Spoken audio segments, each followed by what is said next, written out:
I am a well in this great land, looking at its millions of boys and girls to draw from me the inexhaustible divinity and spread His grace everywhere as does the water drawn from a well. This is my story. The story of the son of Jainul Abidin and Ashama. The story of a lad who sold newspapers to help his brother. The story of a pupil reared by Shiva Subramanya Iyer and Ayadure Solomon. The story of a student taught by teachers like Pandale. The story of an engineer spotted by M.J.K. Menon and groomed by the legendary Professor Sarabhai. The story of a scientist tested by failures and setbacks. The story of a leader supported by a large team of brilliant and dedicated professionals.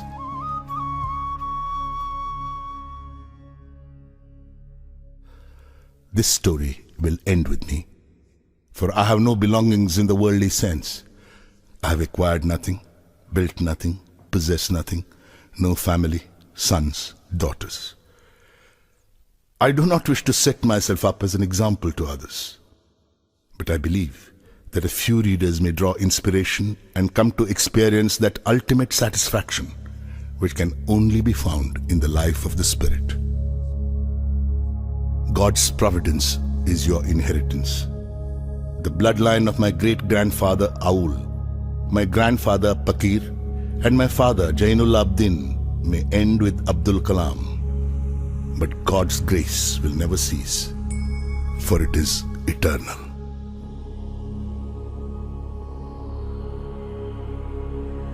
Purnamada Purnamidam Purnat Purnamudachyate Purnasya Purnamadaya Purnamevavashishyate.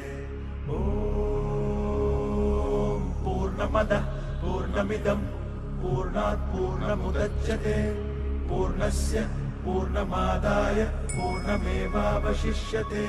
Purnamada Purnamidam Purnat Purnamudachyate Purnasya Purnamadaya Purnamevavashishyate.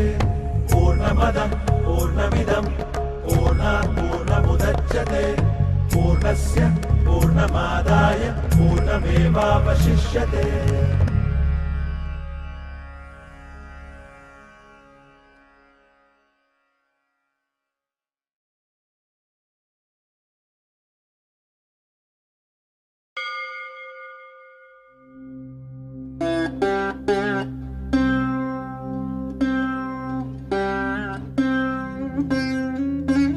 I was born into a middle-class Tamil family in the island town of Rameshwaram.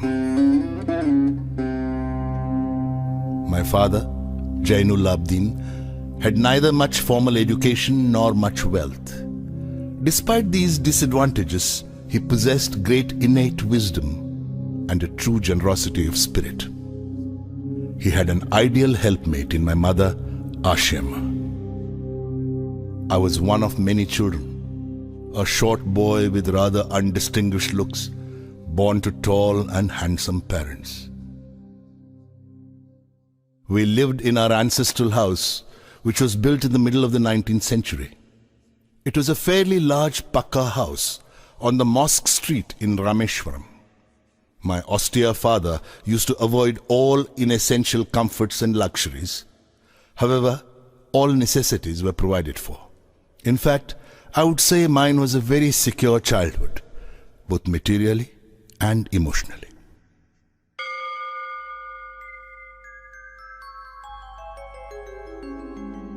The famous Shiva temple, which makes Rameshwaram so sacred to pilgrims, was about a 10-minute walk from our house. Our locality was predominantly Muslim, but there were quite a few Hindu families too, living amicably with their Muslim neighbors. There was a very old mosque in our locality where my father would take me for evening prayers.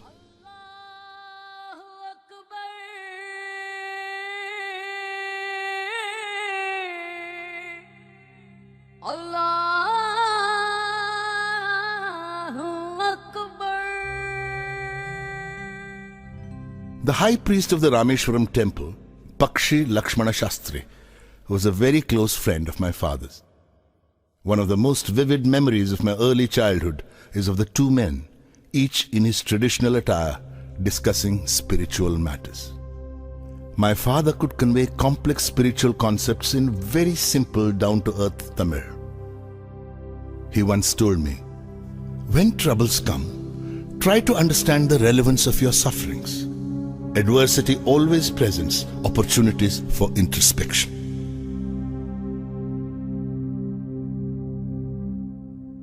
I have throughout my life tried to emulate my father in my own world of science and technology. I feel convinced that there exists a divine power that can lift one up from confusion, misery, melancholy, and failure, and guide one to one's true place.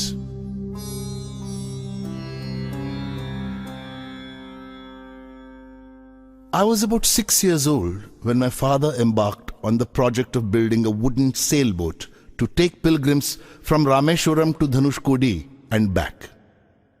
He worked at building the boat on the seashore with the help of a relative, Ahmad Jalaluddin, who later married my sister, Zohra. Ahmad Jalaluddin became a close friend of mine, despite the difference of 15 years in our ages. We used to go for long walks together every evening.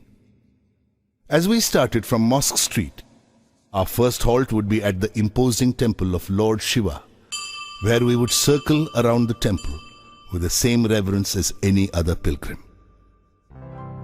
Jalaluddin's schooling had been limited, principally because of his family's straitened circumstances.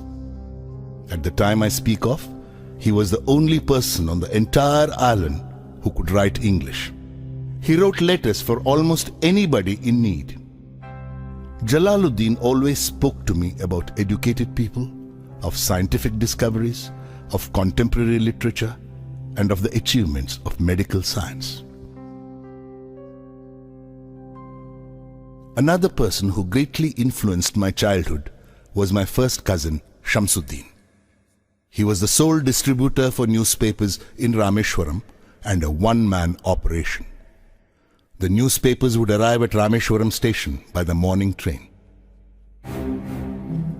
The Second World War broke out in 1939 when I was 8 years old.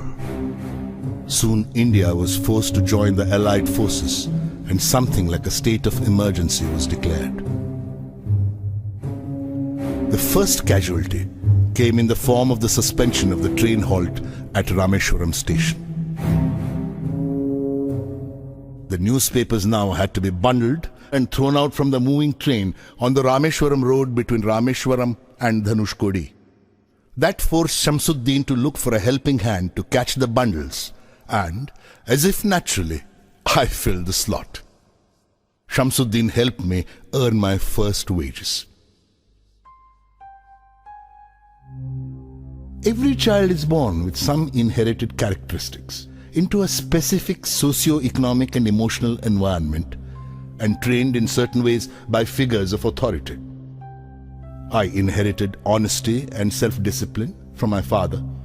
From my mother, I inherited faith in goodness and deep kindness. But it was the time I spent with Jalaluddin and Shamsuddin that perhaps contributed most to the uniqueness of my childhood and made all the difference in my later life.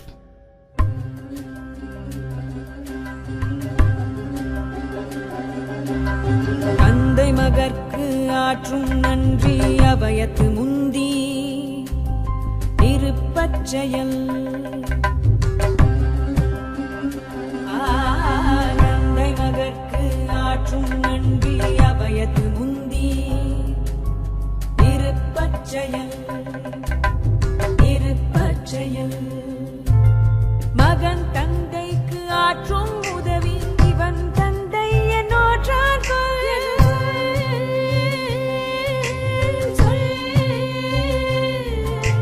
மகன் தந்தைக்கு ஆற்றும் உதவி இவன் தந்தை என்னோற்றான்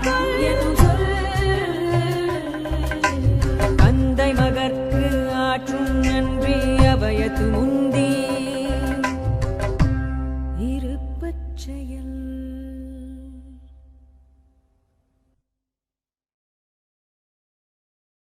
Then the war was over and India's freedom was imminent. I asked my father's permission to leave Rameshwaram and study at the district headquarters in Ramanathapuram. Shamsuddin and Ahmad Jalaluddin travelled with me to Ramanathapuram to enroll me in Schwartz High School. Somehow, I did not take to the new setting. The town of Ramanathapuram was a thriving, factious town of some 50,000 people. But the coherence and harmony of Rameshwaram was absent. I missed my home and grabbed every opportunity to visit Rameshwaram. Once I settled down at Schwartz High School, the enthusiastic 15-year-old within me re-emerged. My teacher, Ayadurai Solomon, was an ideal guide for an eager young mind that was yet uncertain of the possibilities and alternatives that lay before it.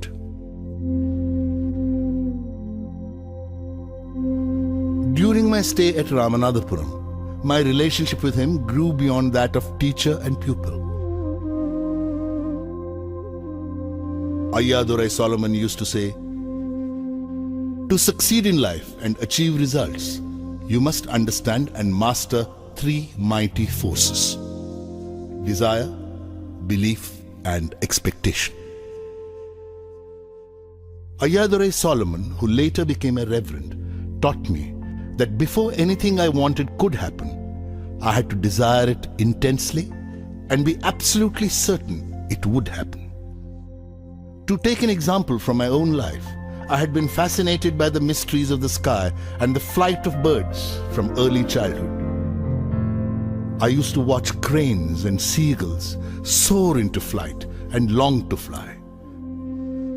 Simple provincial boy though I was convinced that one day I too would soar up into the skies. Indeed, I was the first child from Rameshwaram to fly.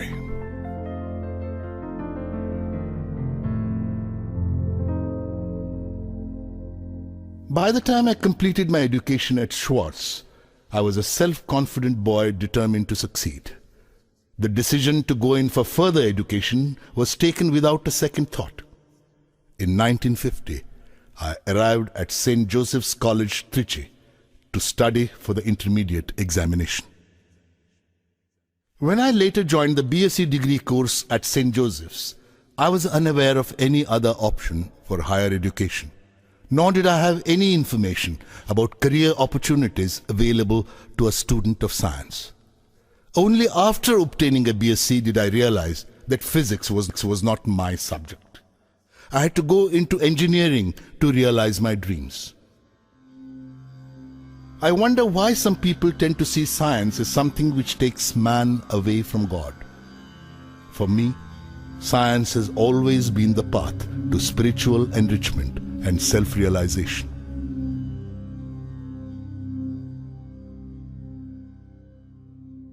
I managed to be on the list of selected candidates to Madras Institute of Technology, MIT. But admission to this prestigious institution was an expensive affair. Around 1,000 rupees was required, and my father could not spare that much money. My sister, Zohra, mortgaged her gold bangles and chain to settle my fee. I was deeply touched by her determination to see me educated and by her faith in my abilities.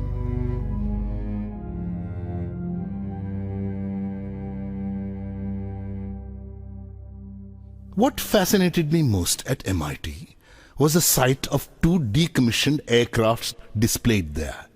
I felt a strange attraction towards them and would sit near them long after other students had gone back to the hostel. After completing my first year, when I had to opt for a specific branch, I almost spontaneously chose aeronautical engineering. In the course of my education at MIT, 3 teachers shaped my thinking: Professor Sponder, Professor K.A.V. Pandale, and Professor Narsingrao. Professor Sponder taught me technical aerodynamics. I consulted him before opting for aeronautical engineering. He told me that one should never worry about one's future prospects. Instead, it was more important to lay sound foundations, to have sufficient enthusiasm and an accompanying passion for one's chosen field of study. I myself would like to tell all novitiate engineering students that when they choose their specialization, the essential point is to consider whether the choice articulates their inner feelings and aspirations. Professor K.A.V. Pandalai taught me aerostructure design and analysis. He was a cheerful, friendly and enthusiastic teacher who brought a fresh approach to every year's teaching course. Professor Narsingh Rao was a mathematician who taught us theoretical aerodynamics. After attending his classes, I began to prefer mathematical physics to any other subject.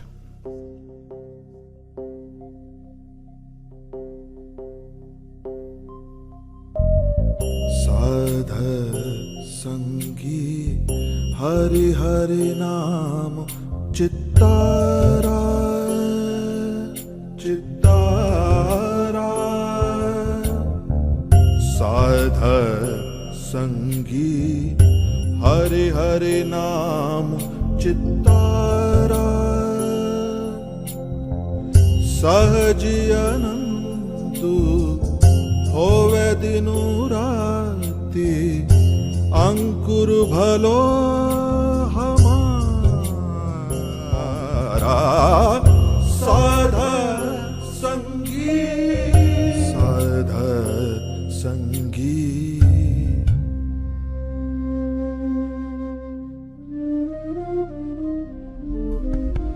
Gurupura भेटियो बड़ भागी गुरुपुरा भेटियो बड़ भागी जाको अंतु न परवारा अंतु न Pravara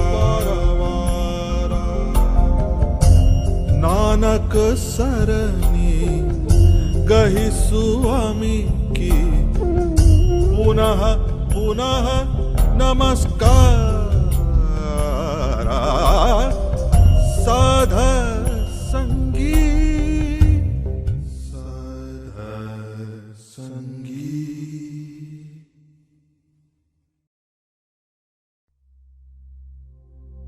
From MIT, I went to Hindustan Aeronautics Limited, HAL, at Bangalore as a trainee.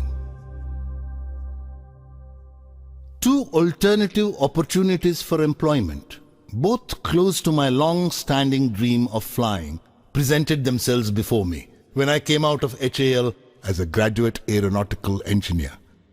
One was a career in the Air Force, and another was a job at the Directorate of Technical Development and Production at the Ministry of Defense. I applied for both. The interview calls arrived from both the places almost simultaneously. I was asked to reach Dehradun by the Air Force recruitment authorities and Delhi by DTD and P.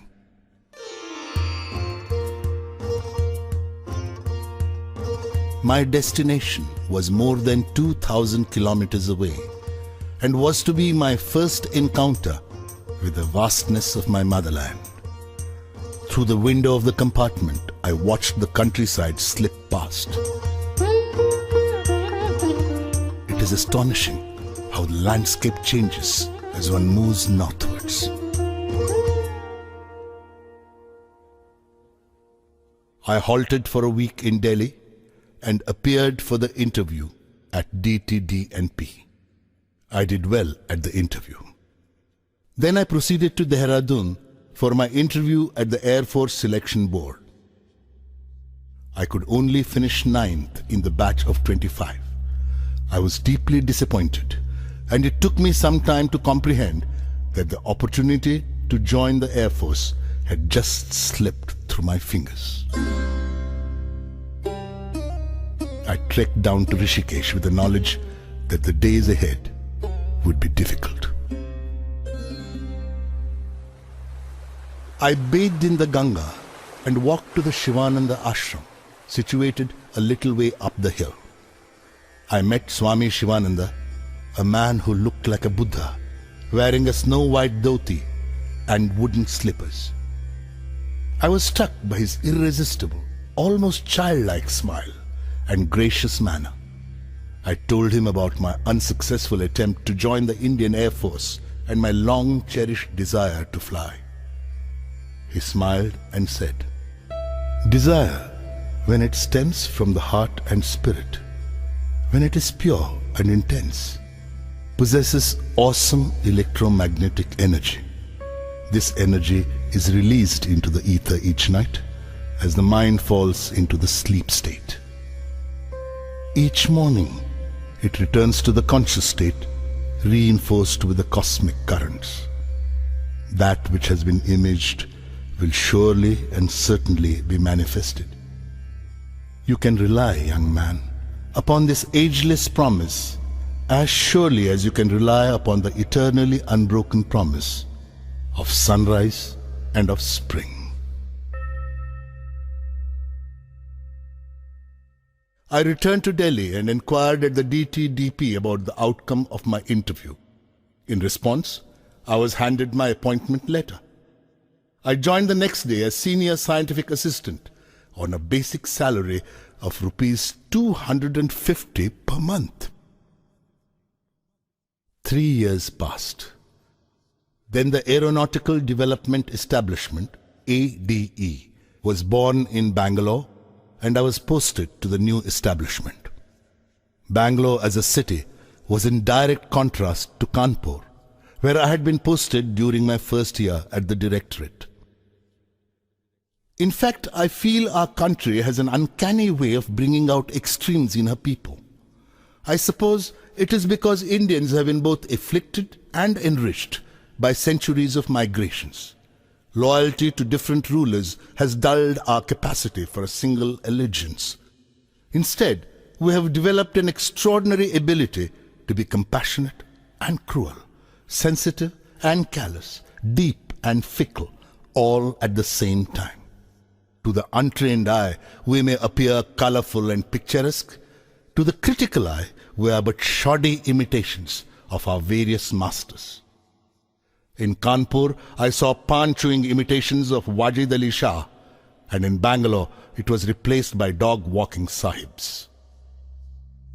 In Bangalore, too, I longed for the depth and calmness of Rameshwaram.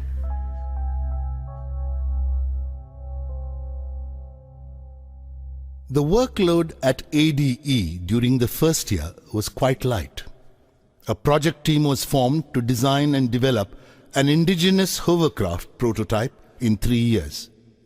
The hovercraft, completed ahead of schedule, was christened Nandi, after the bull ridden by Lord Shiva. For a prototype, the form, fit and finesse was beyond our expectations. However, to my great disappointment, the project became mired in controversies and had to be shelved. Professor M.G.K. Menon, director of the Tata Institute of Fundamental Research, paid us a surprise visit one day. Asking me several questions about Nandi, he requested a 10-minute ride in the hovercraft with me. A week later, I got a call from INCOSPA, the Indian Committee for Space Research. I went to Bombay to attend the interview for the post of a rocket engineer. I was interviewed by Dr. Vikram Sarabhai along with Professor M.G.K. Menon and Mr. Saraf, then the Deputy Secretary of the Atomic Energy Commission. I was almost immediately struck by Dr. Sarabhai's warmth. The next evening, I was told about my selection. I was to be absorbed as a rocket engineer at INCOSPA.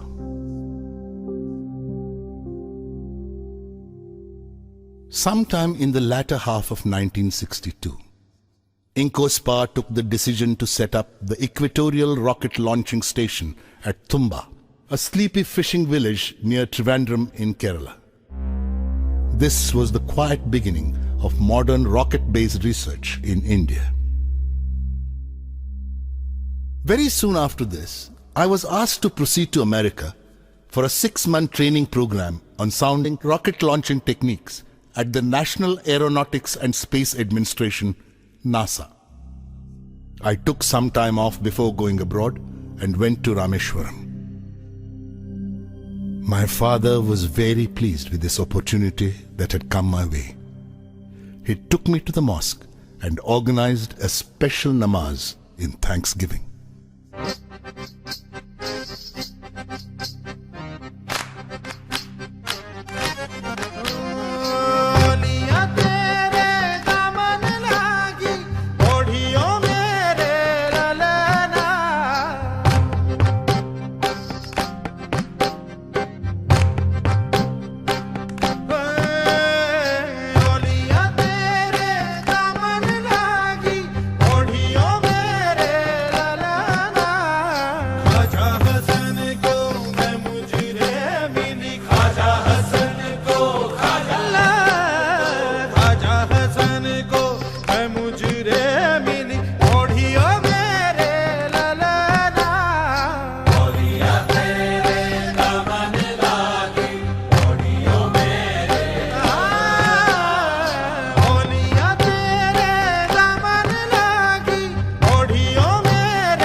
I started my work at NASA at the Langley Research Center in Hampton, Virginia. Later, I went to the Goddard Space Flight Center at Greenbelt, Maryland. My impression of the American people can be summarized by a quotation from Benjamin Franklin. Those things that hurt instruct. I realized that people in this part of the world meet their problems head on. What makes life in Indian organizations difficult is the widespread prevalence of contemptuous pride. It stops us from listening to our juniors, subordinates, and people down the line. You cannot expect a person to deliver results if you humiliate him, nor can you expect him to be creative if you abuse him or despise him. The line between firmness and harshness, between strong leadership and bullying, between discipline and vindictiveness is very fine. But it has to be drawn. On the 21st of November 1963, soon after my return from NASA, India's first rocket launch took place. It was a sounding rocket called Nike Apache, made at NASA. After the successful launch of Nike Apache, Professor Sarabhai chose to share with us his dream of an Indian satellite launch vehicle. The development of Indian rockets in the 20th century can be seen as a revival of the 18th century dream of Tipu Sultan. When Tipu Sultan was killed, the British captured more than 700 rockets and subsystems of 900 rockets in the Battle of Tirukkanhalli in 1799. His army had 27 brigades called Kushuns, and each brigade had a company of rocketmen called Jurks. These rockets had been taken to England by William Congreve and were subjected by the British to what we call reverse engineering today. With the death of Tipu, Indian rocketry also met its demise, at least for 150 years. Rocketry was reborn in India thanks to the technological vision of Prime Minister Jawaharlal Nehru. Professor Sarabhai took the challenge of giving physical dimensions to this dream. Very many individuals with myopic vision questioned the relevance of space activities in a newly independent nation which was finding it difficult to feed its population. But neither Prime Minister Nehru nor Professor Sarabhai had any ambiguity of purpose. Their vision was very clear. If Indians were to play a meaningful role in the community of nations, they must be second to none in the application of advanced technologies to their real-life problems. They had no intention of using it merely as a means to display our might. Slowly but surely, 2 Indian rockets were born at Tumba. They were christened Rohini and Menaka. The following year, Professor Sarabhai wanted to see me urgently in Delhi. At the meeting, I was introduced to Group Captain V.S. Narayanan from Air Headquarters. Professor Sarabhai unfolded his plan of developing RATO, Rocket-Assisted Takeoff System for military aircraft. By that evening, the news was out. India was taking up indigenous development of a device to help short-run takeoffs by high-performance military aircraft. And I was to head the project. I was filled with many emotions. Happiness, gratitude, a sense of fulfillment. And these lines from a little-known poet of the 19th century crossed my mind. For all your days prepare, and meet them ever alike. When you're the anvil, bear. When you're the hammer, strike. 2 significant developments occurred during the work on RATO. The first was the release of a 10-year profile for space research in the country, prepared by Professor Sarabhai. To me, it was the romantic manifesto of a person deeply in love with the space research program in his country. The second development was the formation of a missile panel in the Ministry of Defense. Both Narayanan and I were inducted as members. The Future Satellite Launch Vehicle, SLV, had also been conceived by this time. Professor Sarabhai had already handpicked a team to give form to his dream of an Indian SLV. I consider myself fortunate to have been chosen to be the project leader. Professor Sarabhai gave me the additional responsibility of designing the 4th stage of the SLV. It was my usual practice to brief Professor Sarabhai after every missile panel meeting. After attending one such meeting in Delhi, on the 30th of December 1971, I was returning to Trivandrum. Professor Sarabhai was visiting Tumba that very day to review the SLV design. I spoke to him on the telephone from the airport lounge about the salient points that had emerged at the panel meeting. He instructed me to wait at the Trivandrum airport and to meet him there. When I reached Trivandrum, a pall of gloom hung in the air. I was informed that Professor Sarabhai was no more. He had passed away a few hours ago following a cardiac arrest. I was shocked to the core. It had happened within an hour of our conversation. It was a great blow to me.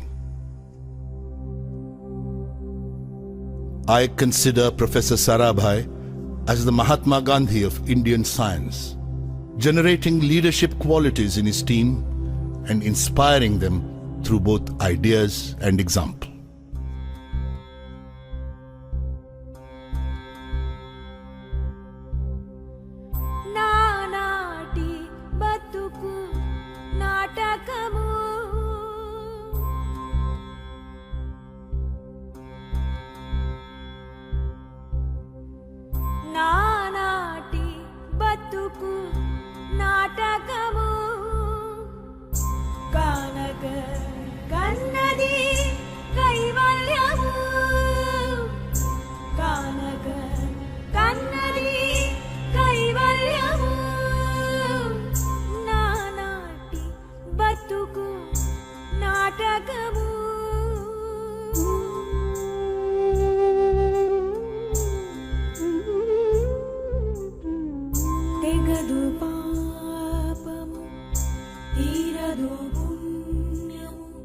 నగి నగి కాలము నాటకము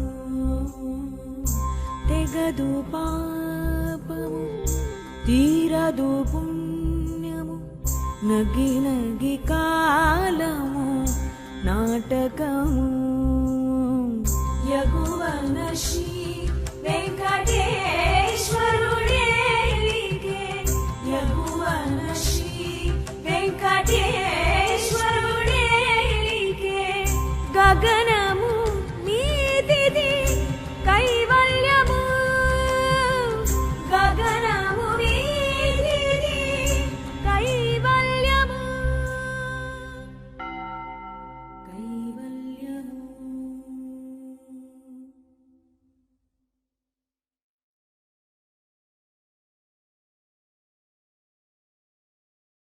After an interim arrangement with Professor M.G.K. Menon at the helm, Professor Satish Dhawan was given the responsibility of heading the Indian Space Research Organization, ISRO. The whole complex at Tumba was merged together to form an integrated space center and christened the Vikram Sarabhai Space Center, VSSC, as a tribute to the man to whom it owed its existence. The renowned metallurgist Dr. Brahm Prakash took over as its first director.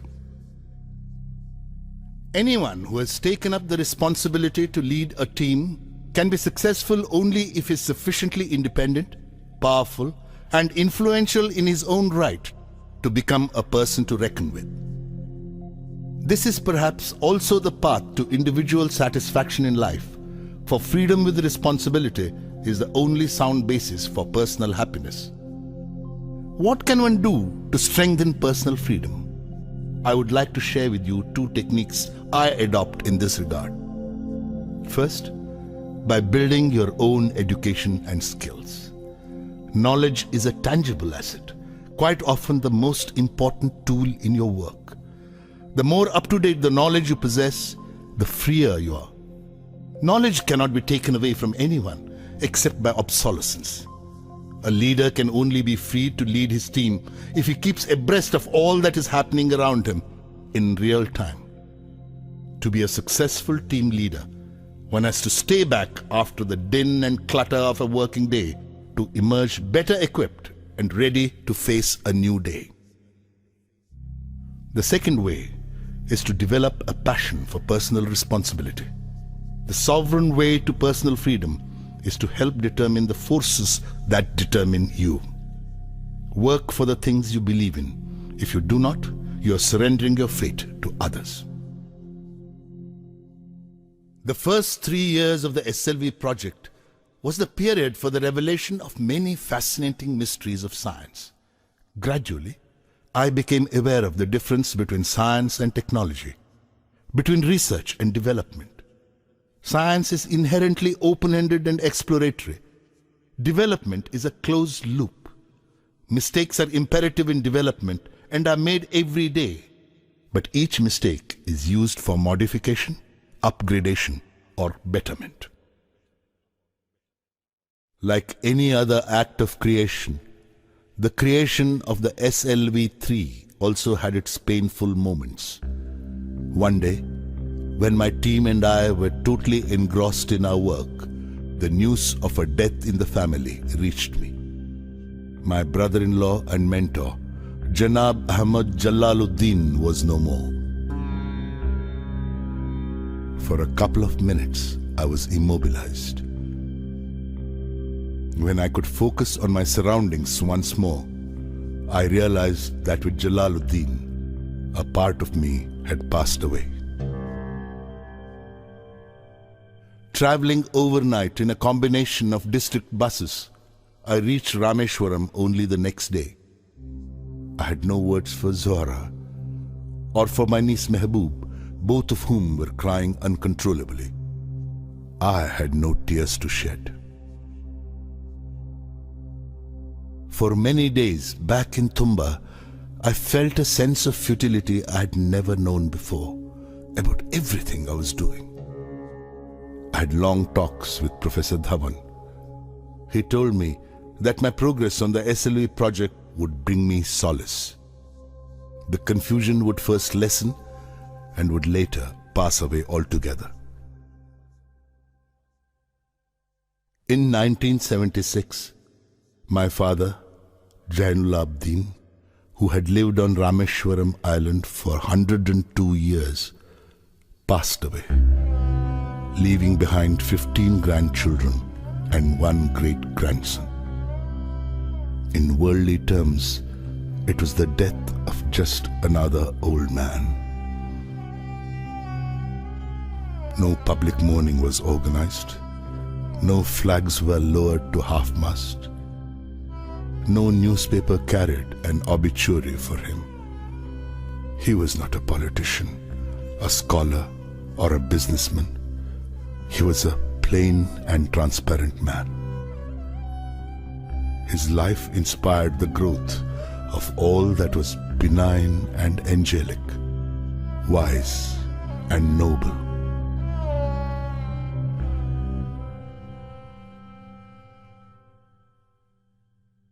I sat for a long time with my mother, but could not speak. She blessed me in a choked voice when I took leave of her to return to Tumba.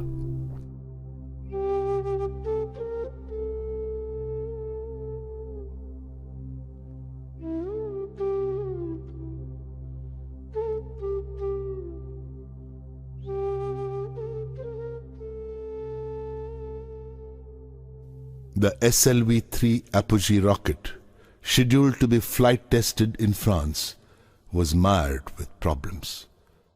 I had to rush to France to sort them out. Before I could depart, I was informed that my mother had passed away. With 3 deaths in the family, I needed total commitment to my work in order to keep performing. The desire to work at optimum capacity leaves hardly any room for anything else. With this total commitment and single-mindedness, the SLV-3 dream was finally realized in the middle of 1979. We had scheduled the first experimental flight trial of SLV-3 for the 10th of August 1979. The 23-meter-long 4-stage SLV rocket, weighing 17 tons, took off elegantly at 7:58 hours.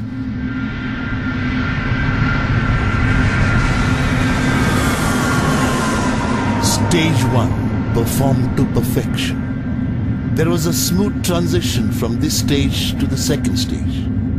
We were spellbound to see our hopes flying in the form of SLV-3. Suddenly, the spell was broken. The second stage went out of control. The flight was terminated after 317 seconds, and the vehicle's remains, including my favorite 4th stage with the payload, splashed into the sea, 560 kilometers off Sriharikota.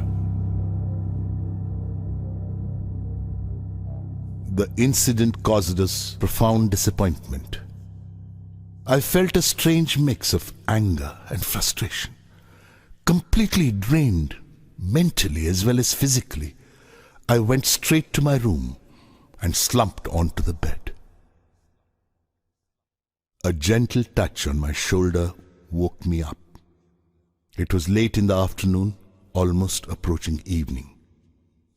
I saw Dr. Brahm Prakash sitting by my bedside. I was deeply touched by his affection and concern. I was sad, but not alone.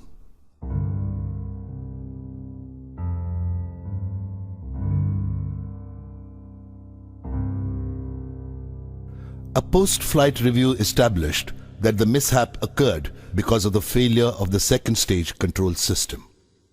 Everybody was convinced by the technical cause and effect sequence presented, and there was a general feeling of satisfaction about the whole exercise of failure management measures taken. I was still unconvinced though, and felt restless. On the spur of the moment, I stood up and addressed Professor Dhawan. Sir, even though my friends have technically justified the failure, I take the responsibility for judging the RFNA leak detected during the final phase of countdown as insignificant. As a mission director, I therefore take responsibility for the SLV-3 failure.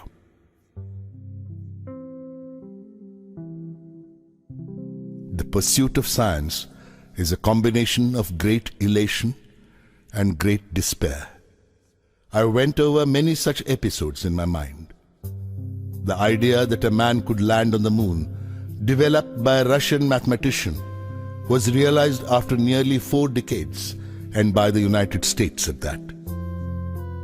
Professor Chandrasekhar had to wait nearly 50 years before receiving the Nobel Prize for his discovery of the Chandrasekhar limit, a discovery made while he was a graduate student at Cambridge in the 1930s.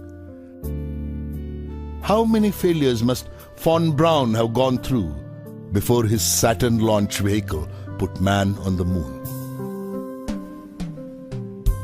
To live only for some unknown future is superficial.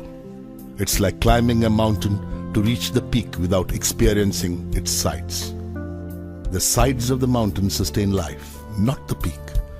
This is where things grow, experience is gained, and technologies are mastered. The importance of the peak lies only in the fact that it defines the sides. I went in little steps, just one step after another, but each step towards the top.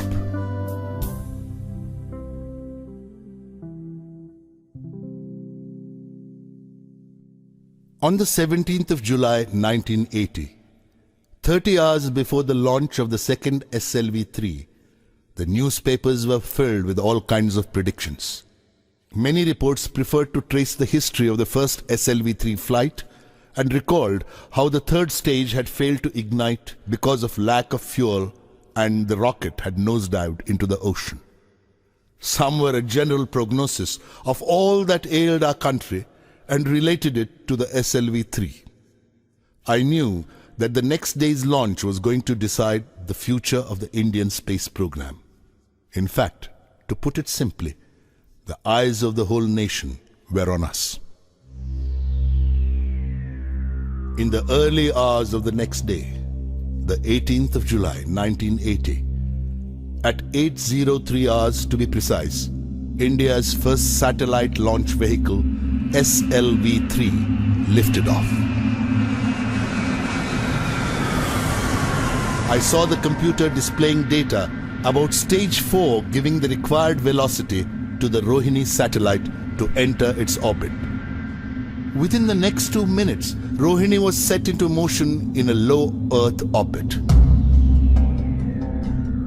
I spoke in the midst of screeching decibels the most important words I have ever uttered in my life. Mission Director calling all stations. Stand by for an important announcement.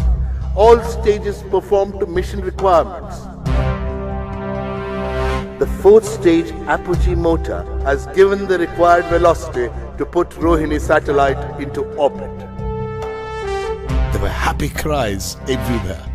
When I came out of the blockhouse, I was lifted onto the shoulders of my jubilant colleagues and carried in a procession. The whole nation was excited. India had made its entry into the small group of nations which possessed satellite launch capability. It was both the culmination of a national dream and the beginning of a very important phase in our nation's history. Prime Minister Indira Gandhi cabled her congratulations. But the most important reaction was that of the Indian scientific community. Everybody was proud of this 100% indigenous effort. I experienced mixed feelings. I was happy to achieve the success which had been evading me for the past 2 decades, but I was sad because the people who had inspired me were no longer there to share my joy. My father, my brother-in-law Jalaluddin, and Professor Sarabhai. The credit for the successful SLV-3 flight goes first to the giants of the Indian space program, Professor Sarabhai in particular, who had preceded this effort. Next, to the hundreds of VSSC personnel who had through sheer willpower proved the mettle of our countrymen, and also, not least, to Professor Dhawan and Dr. Brahmprakash, who had led the project.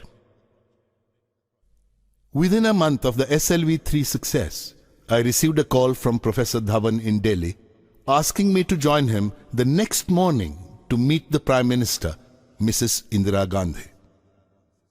I had a small problem. It had to do with my clothes.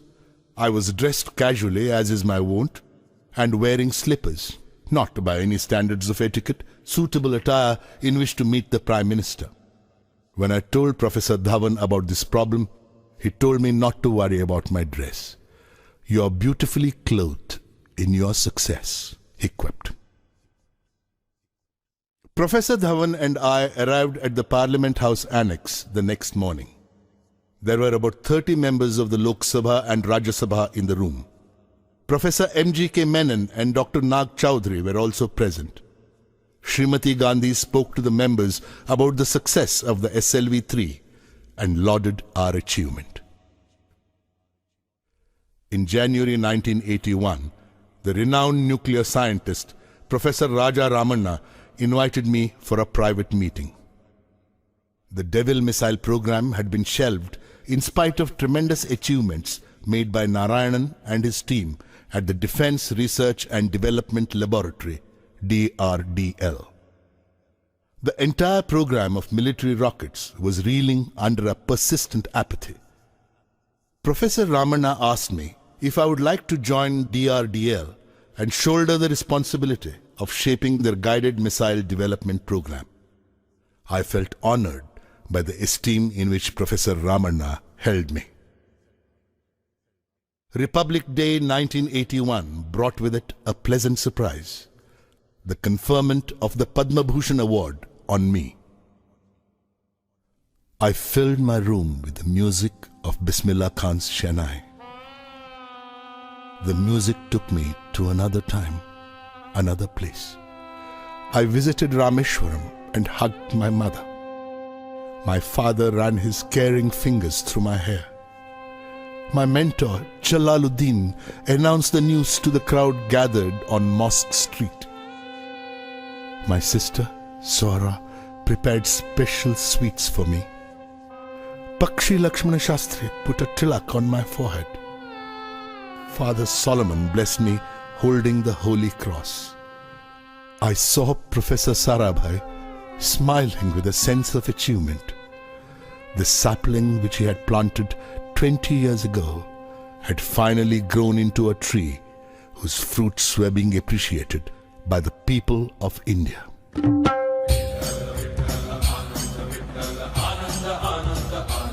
ओ आनंदाचे डोही आनंद तरंग आनंदाचे डोही आनंद तरंग आनंदाची अंग आनंदाचे आनंदाची अंग आनंदाचे आनंदाचे डोही आनंद तरंग आनंदाचे डोही आनंद तरंग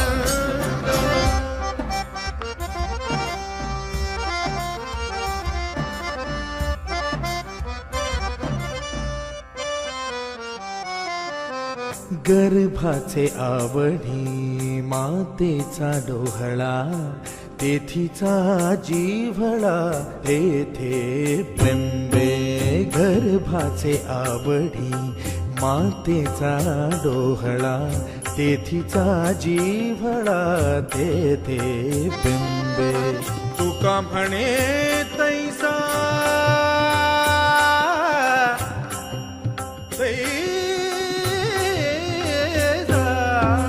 तुका म्हणे तैसा ओतला ठसा अनुभव सरीसा मुखाला आनंदाचे डोही आनंद तरंग आनंदाची अंग आनंदाचे आनंदाचे डोही आनंद तरंग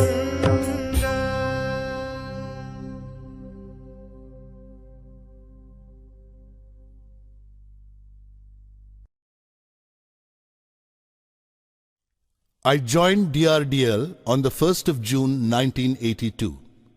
To the horror of many old-timers, I started inviting people from the Indian Institute of Science, Indian Institutes of Technology, Council for Scientific and Industrial Research, Tata Institute of Fundamental Research, and many other educational institutions where related experts could be found. I felt that the stuffy work centers of DRDL needed a breath of fresh air. I made a presentation in the South Block. Although some questioned our ambitious proposal, everyone was excited about the idea of India having her own missile systems. When the Defence Minister, R. Venkatraman, suggested that we launch an integrated guided missile program instead of making missiles in phases, we could not believe our ears. The proposal of the missile development project had been turned overnight into the blueprint of an integrated program with far-reaching consequences. When I presented the government-sanctioned letter before the Missile Technology Committee at DRDL, they were enthused with fire and action. The proposed projects were christened in accordance with the spirit of India's self-reliance. Thus, the surface-to-surface weapon system became Prithvi, the Earth. The tactical core vehicle was called Trishul, the trident of Lord Shiva. The surface-to-air defense system was named Akash, the sky, and the anti-tank missile project Nag, Cobra. I gave the name Agni, fire, to my long-cherished dream of REX, Re-Entry Experiment Launch Vehicle. Dr. Arunachalam came to DRDL and formally launched the Integrated Guided Missile Development Program on the 27th of July, 1983. It was a great event in which every single employee of DRDL participated. Everybody who was somebody in Indian aerospace research was invited. This was the second most significant day in my career, next only to the 18th of July 1980, when the SLV-3 had launched Rohini into the Earth's orbit.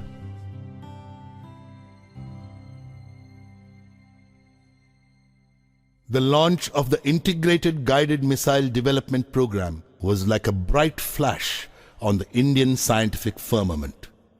Missile technology had been considered the domain of a few selected nations in the world. People were curious to see how we were going to achieve all that was promised. We were at a meeting laying down the targets for 1984 when news came of Dr. Brahm Prakash's death on the evening of the 3rd of January at Bombay.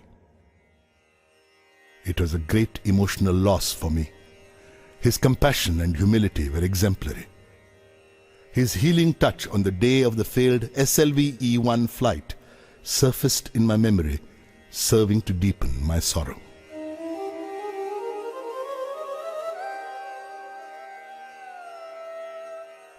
If Professor Sarabhai was the creator of VSSC, Dr. Brahm Prakash was the executor.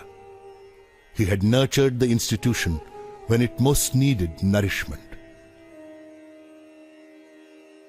His humility mellowed me and helped me discard my aggressive approach. His humility did not consist merely in being modest about his talents or virtues, but in respecting the dignity of all those who worked under him and in recognizing the fact that no one is infallible, not even the leader.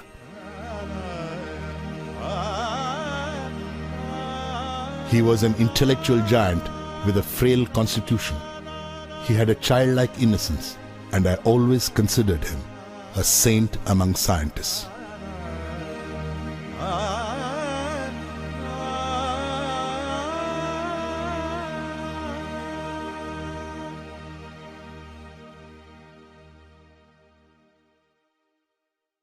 Prime Minister Indira Gandhi expressed her desire to personally apprise herself of the progress of the Integrated Guided Missile Development Program. The entire organization was filled with an aura of excitement. On the 19th of July 1984, Srimati Gandhi visited DRDL. Prime Minister Indira Gandhi was a person with a tremendous sense of pride in herself, in her work, and in her country. The esteem in which she held our work in the field of guided missiles boosted our morale immensely. We were working on the action plan that had emerged from the earlier month's review when the news of Srimati Gandhi's assassination broke.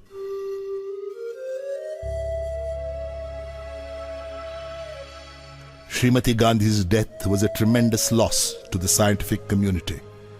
She had given impetus to scientific research in the country.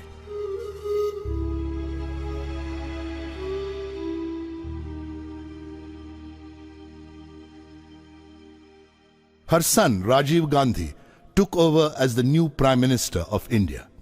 He went to the polls and obtained a mandate from the people to carry forward the policies of Mrs. Gandhi, the Integrated Guided Missile Development Program being a part of them. Work on Prithvi was nearing completion when we entered 1988.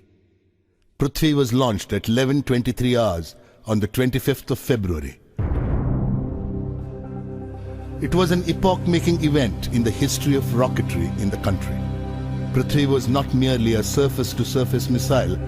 It was, in fact, the basic module for all future guided missiles in the country. The launch of Prithvi sent shockwaves across the unfriendly neighboring countries. The response of the Western Bloc was initially one of shock and then of anger. A 7-nation technology embargo was clamped, making it impossible for India to buy anything even remotely connected with the development of guided missiles. The emergence of India as a self-reliant country in the field of guided missiles upset all the developed nations of the world.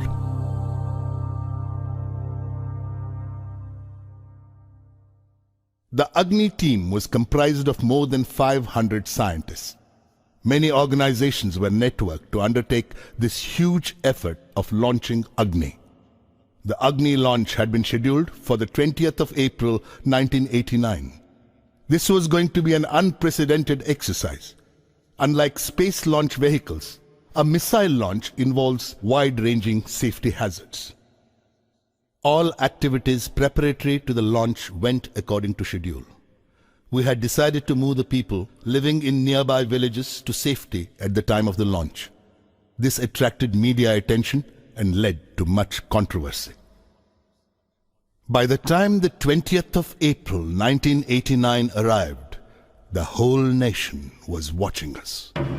Foreign pressure was exerted through diplomatic channels to abort the flight trial, but the Indian government stood behind us like a rock and staved off any distraction to our work.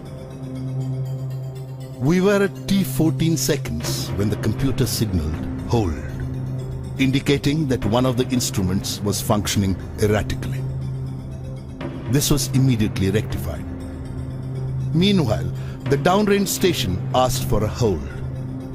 In another few seconds, multiple holds were necessitated, and this resulted in irreversible internal power consumption.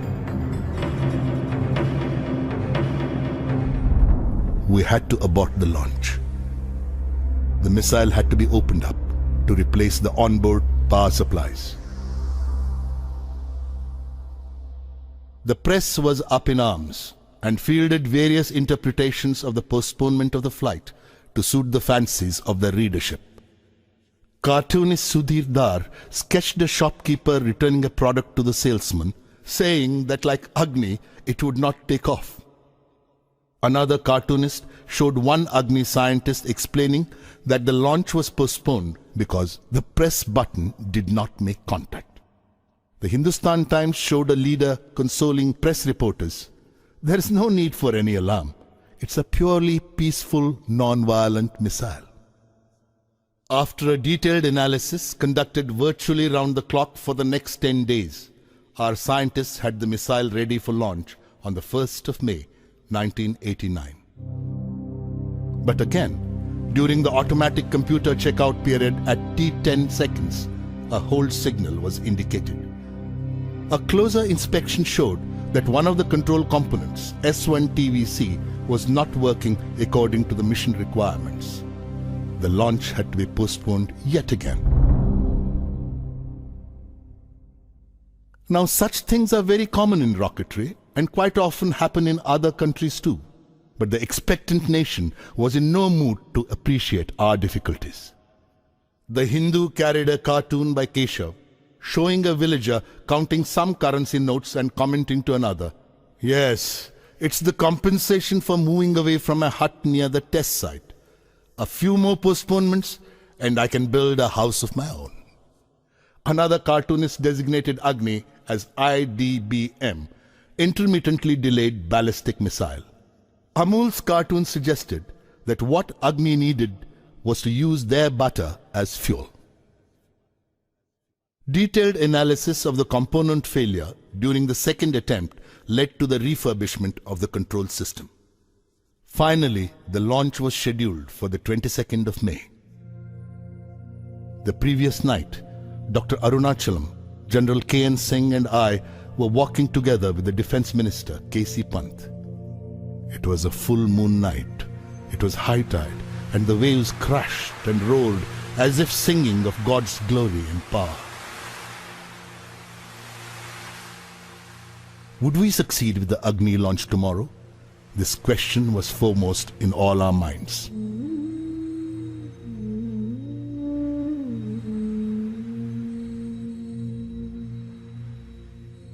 Breaking a long silence, the Defence Minister finally asked me, "Kalam, what would you like me to do to celebrate the Agni success tomorrow?" What did I want? What was it that I did not have? What could make me happier? And then I found the answer. "We need 100,000 saplings to plant," I said.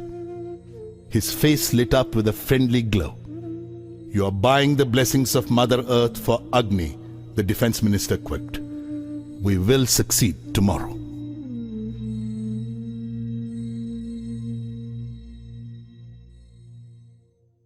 The next day, Agni took off at 7:10 hours. It was a perfect launch. The missile followed a textbook trajectory. All flight parameters were met. It was like waking up to a beautiful morning from a nightmarish sleep. We had reached the launch pad after 5 years of continuous work at multiple work centers. We had lived through the ordeal of a series of snags in the last 5 weeks.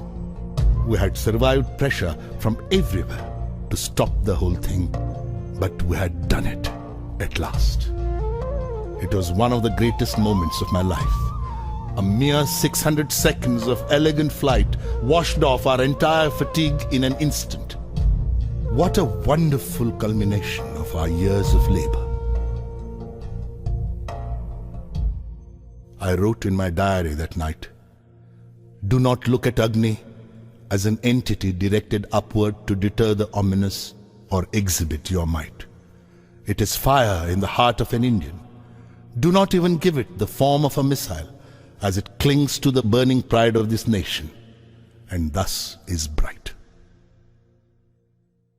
Prime Minister Rajiv Gandhi called the Agni launch a major achievement in our continuing efforts to safeguard our independence and security by self-reliant means.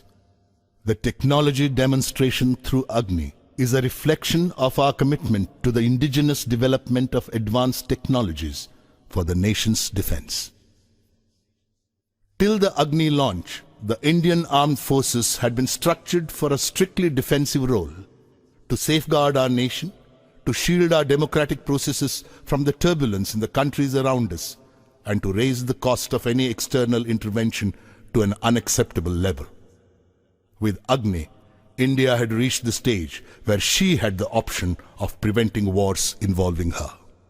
स्वधर्मम् अपि चावेक्ष्य न विकम्पितुम् अर्हसि धर्म्याधियुद्धश्रेयोऽन्यक्षत्रियस्य न विद्यते स्वधर्मम् अपि चावेक्ष्य न विकम्पितुम् अर्हसि धर्म्याधियुद्धश्रेयोऽन्यक्षत्रियस्य न विद्यते अधच्चेत्त्वम् इमं धर्म्यं सङ्ग्रामं न करिष्यसि तदस्वधर्मं कीर्तिं च हित्वा पापम् अवाप्स्यसि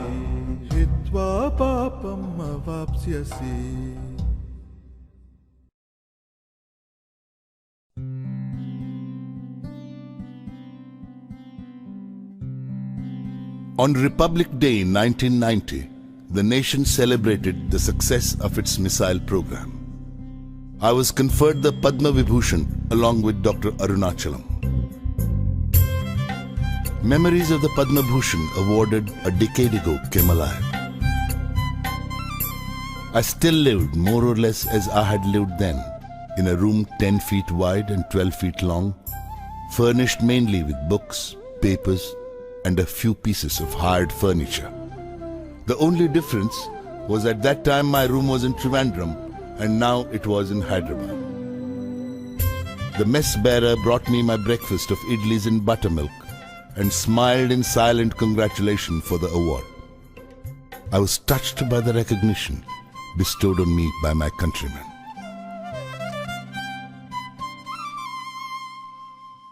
A large number of scientists and engineers leave this country at their first opportunity to earn more money abroad. It is true that they definitely get greater monetary benefits, but could anything compensate for this love and respect from one's own countrymen? On the 15th of October, 1991, I turned 60.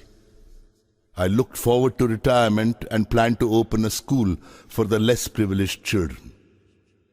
It was during this period that I decided to put down my